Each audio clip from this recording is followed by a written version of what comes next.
بسم اللہ الرحمن الرحیم۔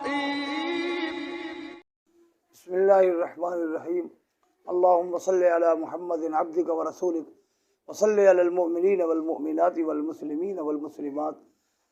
استاد المناظرین، حجت اللہ فی الارض، حضرت مولانا محمد امین اکاڑوی نور اللہ مرقدہ سے سنا ہوا ایک واقعہ مجھے یاد آ گیا تو میرے ذہن میں آیا کہ آپ حضرات کو وہ واقعہ میں سناؤں۔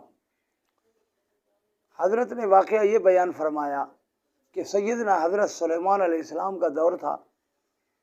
حضرت سلیمان علیہ السلام نے ایک پرندے کو فرمایا جاؤ فلانے پرندے کو بلا کر لے آؤ، کیونکہ حضرت کی حکومت پرندوں پر بھی تھی، جنوں پر بھی تھی، انسانوں پر بھی تھی، ہواؤں پر بھی تھی۔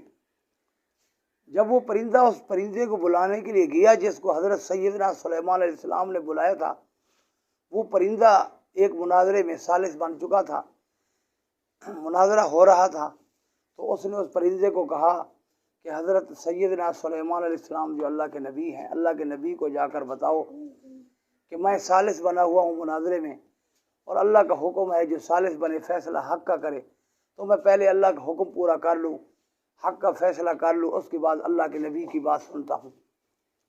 پھر اس کے بعد کچھ دیر بعد وہ پرندہ سر ڈالے ہوئے آ گیا۔ حضرت نے فرمایا کس شے کا تو مناظرہ ثالث بنا ہوا تھا، کیا مناظرہ ہو رہا تھا؟ کیا پرندوں میں مناظرے ہو رہے ہیں؟ اس نے بتایا جی ہاں، مناظرہ یہ ہو رہا تھا کہ ایک فریق کہتا تھا کہ منہ افضل ہے، دوسرا فریق کہتا تھا کہ زبر افضل ہے۔